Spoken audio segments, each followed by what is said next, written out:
Hi everyone, welcome to the Higalay Holiday Market. So if you are in Cagayan de Oro City, you can visit the Boulevard.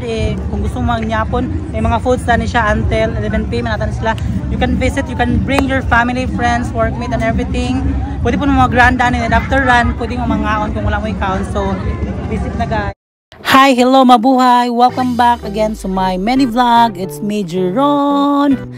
Kapoy pang voice over. Anyways, nata karon dani guys sa Boulevard, Cagayan de Oro City. Nata dani kay second night na ni guys nga naay Higalay Holiday Market. So atong i-witness ang ilang mga baligya dani guys. So asa na siya located? Near na siya sa Carmen Bridge. If you are not from Cagayan de Oro City, nari sa Marcos Bridge with Dapit.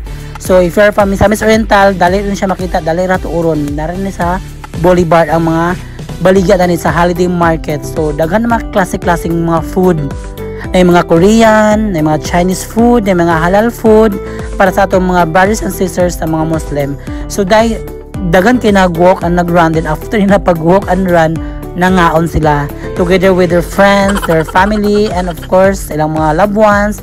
Of course workmate pwede niyo dalon dani guys, pagdala na mo rice cooker. Kaya daghan kay mga malamian na food. So daghan kay tao guys no. Then daghan kumaga na kay mga choices, daghan kay mapilian na food, murag imong 300 200 murag ulangon jud kay daghan pa kay mga pagkaon, murag mabusog na pud kana pero daghan pa jud kay mga foods nga imong mga lantaw dani guys. And then of course may mga pearl shake, may mga milk tea, may mga coffee, and of course na po yung mga mangga nga lami kay guys, nga lami kay mga suka, po yung mga Chinese food ani nga guys mo lami jud kay tilawan tanan pero imong kwarta murag enough ra gyud sa morning nga budget ang imong pang snack o pangkaon karong gabi una. Kami guys nag-run og nag-walk lang jud mi, then nagtilaw-tilaw sa mga ginagmay nga food ana kay murag out of budget na among purpose is mag-run and walk lang. Then ako mga friends kay diet kunoy sila para sa ilang maintain ang ilang body posture. And of course na po higalaay nga mga concert dani ni mga kanta-kanta. I don't know kung unsa oras na mag-start. Dani mis entrance daghan kin tawo pag video pa lang namo, may daghan kin tawo murag gadaso gyud ang mga tawo kay murag na feel na ginato ang essence og presence sa Christmas kay happy na gyud ang Pasko.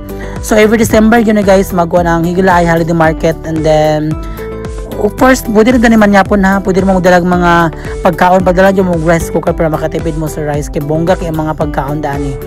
So more to guys, and then of course dala na yung mga friends nani panglaag na mo guys kay mag-open na sila 6 PM siguro, depende kung nanin ang maligya or until 12 midnight or 11 PM ang ilang close na ni, depende kung when yun mag-close gid ani guys. Na sila mga time limit na guys. So more to guys, thank you so much for watching and don't forget to follow on my vlog. Bye, thank you.